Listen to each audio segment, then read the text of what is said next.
안녕하세요. 저는 청각장애를 가지고 있는 40대 남자입니다. 지금 다시 돌이켜 생각해봐도 너무 가슴이 아픈 기억들입니다. 하지만 많은 사연들을 보다가 저도 많은 분들께 제 얘기를 해드리고 싶었고, 저도 얼마 전 10년 만에 알게 된 모든 사실을 꼭 누군가에게라도 말을 하고 싶었기에 이렇게 용기를 냈습니다. 정말 충격적일 수밖에 없는 제 사연 꼭 끝까지 읽어주시면 감사하겠습니다. 저는 어릴 때 추억을 떠올려 보면 참 하루하루가 힘들고 너무 벗어나고 싶었던 기억들만이 가득합니다. 비록 아버지께서는 많은 재산을 갖고 있으셨기에 생활에 있어서 돈이 부족하다거나 그런 건 전혀 없었죠. 하지만 어머니가 제가 어린 나이에 집을 나가면서부터 제 인생은 참으로 쉽지가 않았습니다. 평소와 다를 바 없는 어느 날, 제가 초등학교 4학년이 되던 해였습니다. 아버지는 갑자기 저보다 2살이 어린 잘생긴 남자 아이를 데리고 오더니 제 친동생이니 인사를 하라고 했습니다. 저는 어릴 때부터 많이 왜소했던 터라 그 아이는 저보다 키도 크고 체격도 훨씬 좋았었죠. 알고 봤더니 제 어머니는 아버지의 불륜 사실을 알고 나서 맞바람을 피시고 집을 나가셨던 겁니다. 별로 저에 대한 사랑도 크지 않으셨던 분이었기에 어머니는 열심히 살아라라는 마지막 한마디를 남기시고는 훌쩍 떠나버리셨죠. 그리고 제 동생의 친어머니는 갑자기 암투병을 겪다가 돌아가시게 되었고, 홀로 남겨진 아이를 내버려둘 수가 없어서 아버지는 저희 집으로 데리고 오셨던 겁니다. 동생은 처음부터 제게 적대심이 굉장히 심했습니다. 자신의 어머니가 돌아가신 게 제 아버지 탓이라고 늘 생각했었고, 그런 아버지의 밑에서 곱게 자라고 있었던 제가 절대로 좋을 리가 없었죠.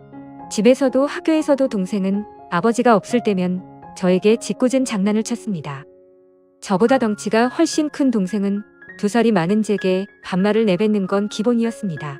하지만 형이 되어가지고 아버지에게 이런 사실을 이르기에는 너무 창피했죠. 그래서 그냥 아직 동생이 철이 없으니까 나중에는 달라지겠지라고 생각을 했습니다. 하지만 동생의 짓궂은 장난은 점점 도를 넘어서서 학교에서까지 그런 행동들이 생겨나더군요. 그래도 그때까지는 별거 아니라고 치부하고는 저는 참았습니다. 그런데 결국 그렇게 지내던 중 사건이 터지게 되었습니다. 제가 6학년이 되었을 때였습니다. 제 생에 처음으로 두근대는 감정을 느끼게 해준 여자가 나타났고, 그 당시 저는 그 여자를 아주 많이 짝사랑을 했습니다. 그래서 저는 그 친구와 가깝게 지내고 싶었고, 집에서 편지를 쓰기 시작했죠. 몇 번을 지우고 쓰고 반복하다가 깜빡 잠이 들었습니다. 그런데 제 편지를 동생이 방에서 읽었나 보더라고요. 갑자기 동생은 낄낄 웃으며 "너 연희 좋아하는구나. 네 주제도 모르고 고백을 하려고?" 라고 하더군요. 그래서 저는 처음으로 동생에게 화를 냈습니다.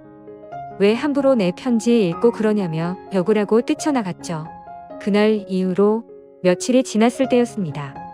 학교를 마치고 집으로 가고 있는데 저 멀리서 제 동생이 연희의 손을 잡고 제가 있는 쪽으로 걸어오고 있더군요. 그러면서 동생은 저를 가리키며 "우리 형인데 같은 반이라며?" 라고 웃더라고요. 그때부터 저는 도저히 참을 수가 없었습니다. 눈물이 나는 걸 질끈 참고 집으로 뛰어갔습니다. 집에 가자마자 분노가 폭발해서 펑펑 울면서 눈에 보이는 동생의 물건을 모두 다 던졌고 또 가위로 마구 찢어버렸죠. 30분 정도가 지났을 무렵 동생도 집으로 들어오더니 제게 뛰어들었습니다. 신체적으로 제가 당연히 불리했지만 저도 눈이 돌아간 상태여서 동생의 멱살을 잡고 서로가 처음으로 몸싸움을 하게 된 날이었죠. 그런데 정말 뜻하지 않은 큰 사고 벌어지고 말았습니다. 서로 몸싸움을 하다가 저는 옆으로 넘어지면서 귀가 가구에 크게 부딪혔고, 결국 응급실에 실려가는 일까지 생겨버렸습니다. 치료가 끝나고 저는 한쪽 귀가 들리지가 않아서 이상하다고 생각하고 있는데, 아버지는 눈가가 촉촉해 있었고 의사 선생님은 조심스럽게 말했습니다. 너무 안타깝지만 한쪽 귀가 영구적으로 청력 손실이 되었다고 하더라고요. 아직 어린 나이에 평생 제 귀가 상했다는 소리를 듣자마자 너무 화가 났습니다.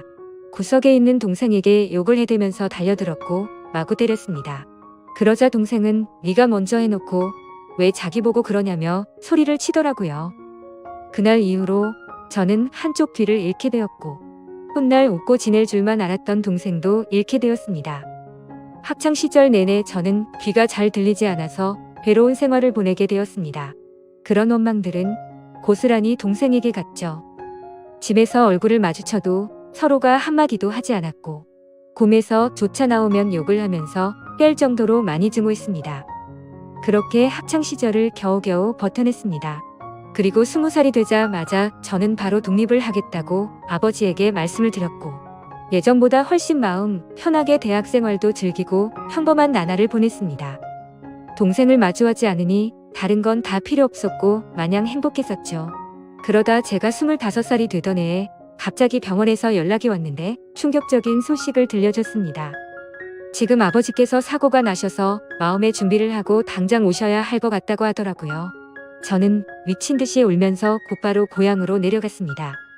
아버지께서는 의식이 없으신 상태셨고 동생은 군대에 가 있었던 상황이라 보이지가 않았습니다. 제발 아버지가 깨어나시길 간절히 바랬지만 결국 제 바람은 이루어지지가 않았죠.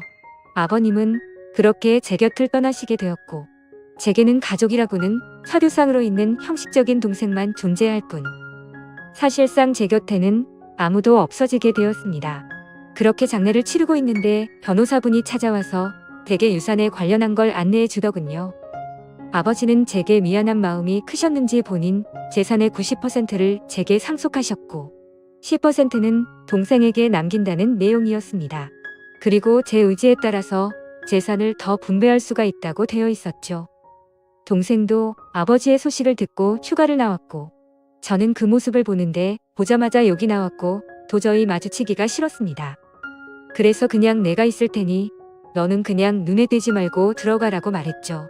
울고 있던 동생은 네가 뭔데 이래라 저래라냐며 또 티격태격하게 됐고 유산은 어차피 너한테 10%밖에 가지 않을 거니까 그렇게 알고 있으라고 말했고 마음 같아서는 1%도 주기 싫다고 역겨우니까 알도 걸지 말라고 하고는 나와버렸습니다.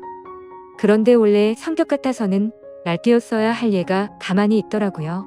아무쪼록 그렇게 아버지를 떠나보내게 되고 나서 저는 다시 서울로 올라가서 생활을 시작하게 됐습니다. 3년이라는 시간이 금방 흘러갔고 전 아내를 만나게 되었습니다. 저는 청각장애가 있던 터라 평범한 직장을 구하기는 어려웠습니다. 하지만 아버지께서 남겨주신 재산이 있었기에 저축만 해두고 살아도 충분해서 간단한 재테크들만 할 뿐 별다른 일을 하지 않고 지냈었죠.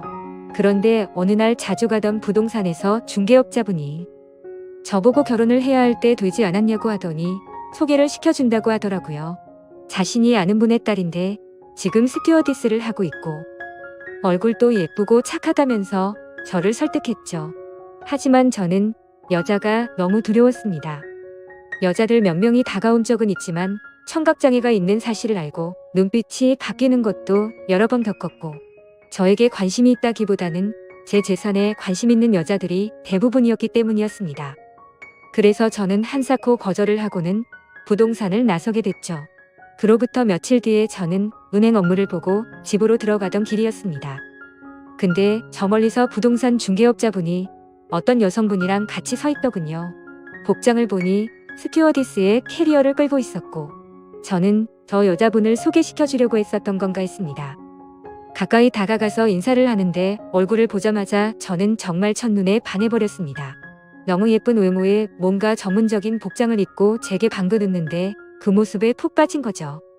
그래서 저는 너무 설레는 마음에 부끄럽게 인사를 하고는 도망치듯 금방 집으로 들어가 버렸고요. 그런데 제 자신도 모르게 자꾸만 그녀의 모습이 떠오르더라고요. 조금만 있으면 괜찮겠지 하는 마음으로 며칠 동안을 참으며 보냈지만 도저히 참지 못하겠더라고요. 저는 곧바로 그 부동산으로 향했고 중개업자분에게 소개를 받겠다고 말을 했습니다. 근데 중개업자는 갑자기 웃더니 그러게 진작 소개받으라니까 벌써 다른 남자랑 소개받았다고 하더라고요. 그래서 저는 제 자신을 한탄하면서 알겠습니다 하고 돌아서려는데 일단 여자분한테 한번 물어나 볼게요라고 해서 저는 금세 기분이 좋아졌습니다. 그렇게 다행히도 여자분은 소개받은 남자와 잘 안 됐다며 소개를 받아보겠다고 했다고 하더라고요. 며칠 뒤 소개를 받기로 한 날 저는 처음으로 미용실도 가고 명품 옷도 사서 최대한 저를 깔끔하게 꾸미고 약속 장소로 나갔습니다. 그녀도 약속 시간에 맞춰서 나오게 되었고 활짝 웃으며 제게 인사를 하는데 평상복을 입어도 너무 아름다웠기에 저는 눈을 떼지를 못했습니다. 나이는 저와 동갑이었고 결혼 정년기가 되어서 빨리 결혼을 하고 싶어서 마음에 맞는 사람을 찾고 있다고 하더군요. 저는 최대한 그녀의 발언에 뭐든지 수긍을 하면서 호감을 사려고 노력했습니다. 그런데 다른 사람들과는 달라서 더욱 마음에 들었습니다.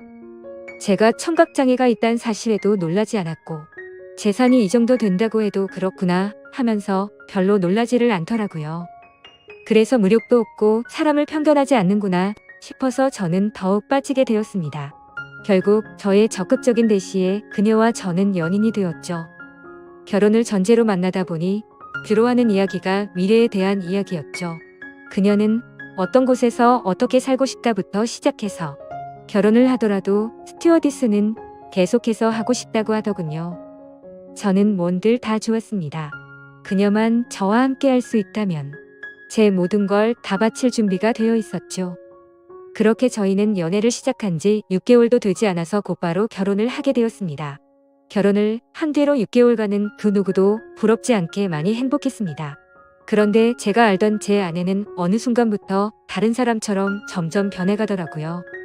쉬는 날에는 백화점에 가서 1,000만 원이 넘게 쓰는 게 일상이었고 새벽 늦게까지 연락이 안 되는 건 기본이더라고요.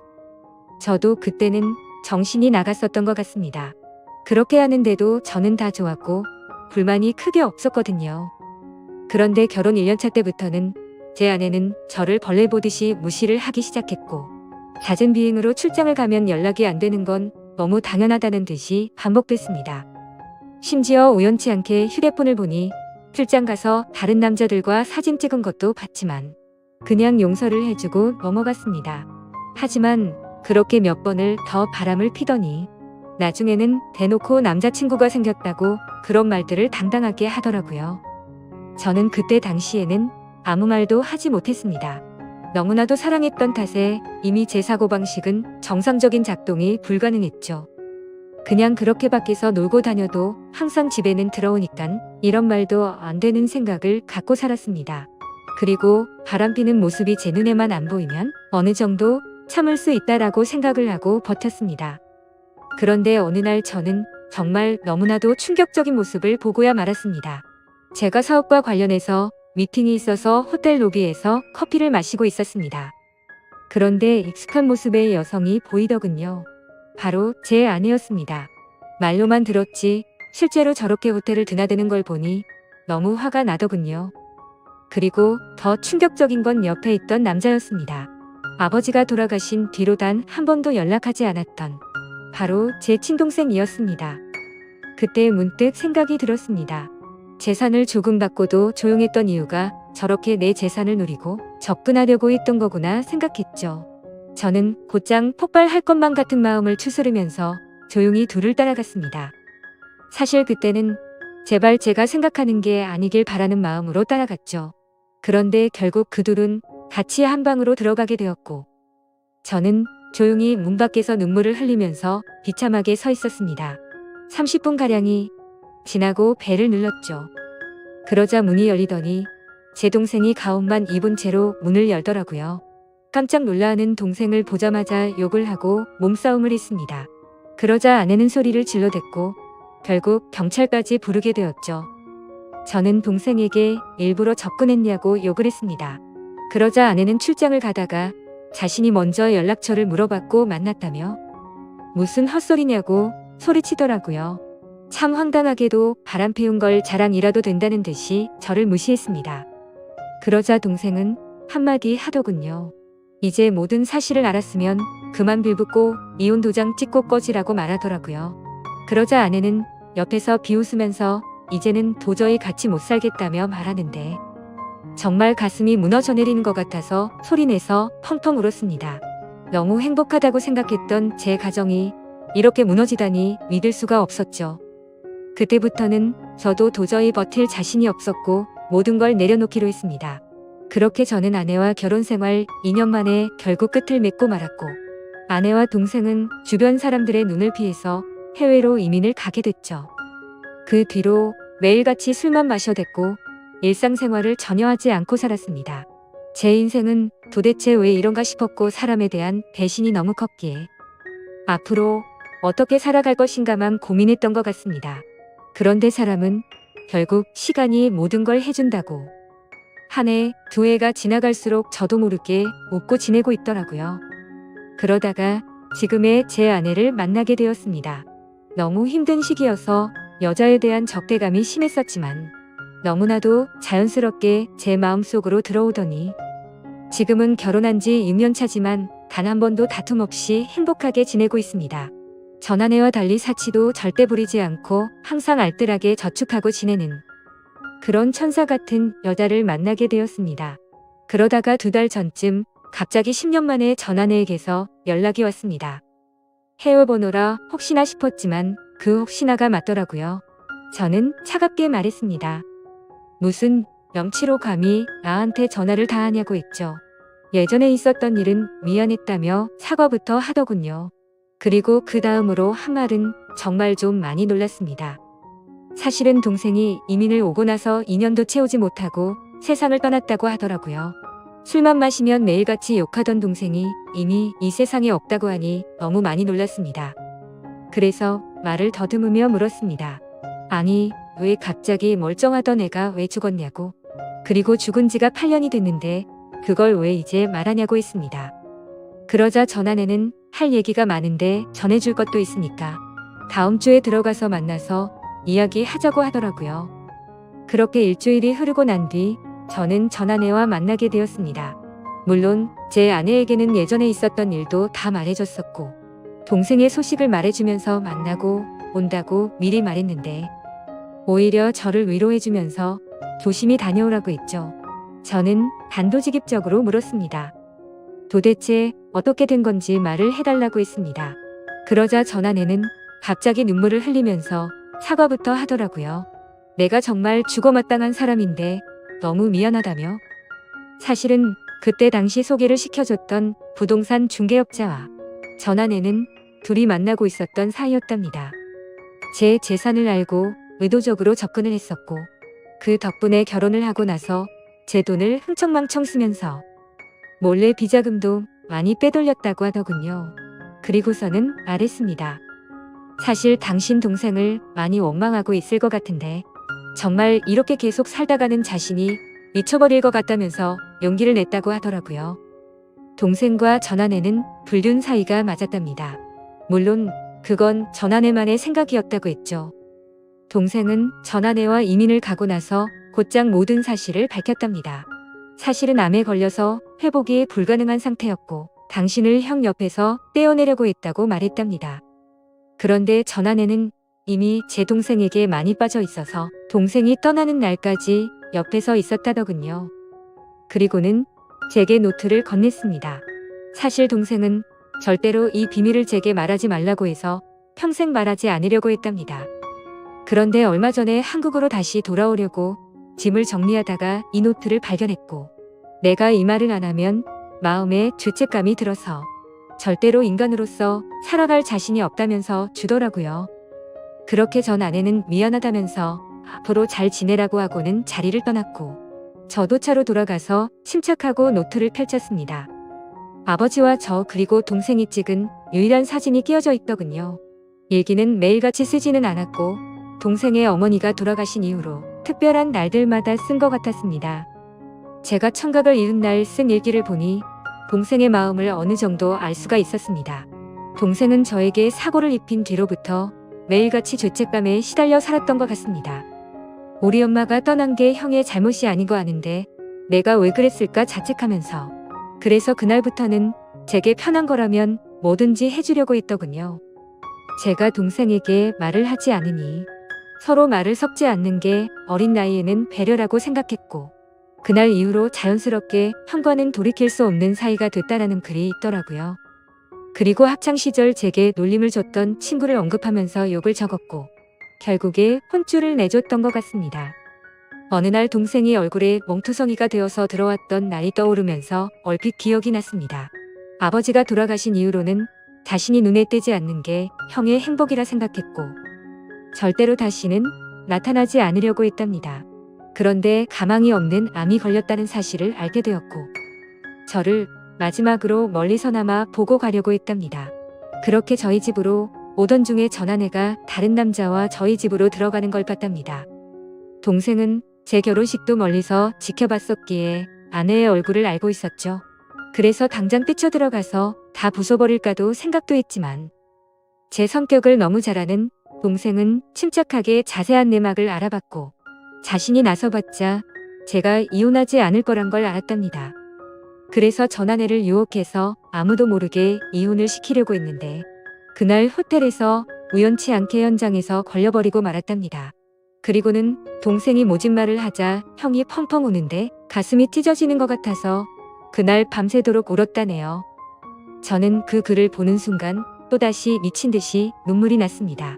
동생의 마음을 몰라줬던 게 제 자신에게 너무 원망스러웠고 저를 위해서 자신을 희생하고 떠나간 동생이 너무 많이 보고 싶었습니다. 아마도 지금 제 아내를 제 동생이 보내준 게 아닌가 하는 생각까지 들었어요. 그래서 그날 저는 집으로 들어가서 아내를 보니까 어린아이가 된 것 마냥 너무 슬퍼서 소리내서 펑펑 울었습니다. 아내도 함께 울면서 앞으로라도 동생이 저 세상에서 행복할 수 있게 기도하자며 저를 위로해 주더군요. 저는 형으로서 너무 한심했습니다. 어릴 때 실수로 일어난 그 사고를 유연하게 넘어가지 못해서 모든 짐을 동생에게 떠넘긴 것 같아서 너무 미안했습니다. 제 동생도 그 어린 나이에 엄마를 일찍 떠나보내고 모든 게 삐뚤어져 보이는 상처 많은 어린아이였을 뿐이었는데 말이죠. 앞으로 저는 제 동생을 평생 그리워하면서 살아갈 것 같습니다. 이 글을 읽는 분들, 제 동생이 저 세상에서 마음 편히 지낼 수 있게 짧게나마 위로해줬으면 하는 바람입니다. 소중한 시간 제 글을 읽어주셔서 모든 분들께 감사드립니다. 항상 행복하세요.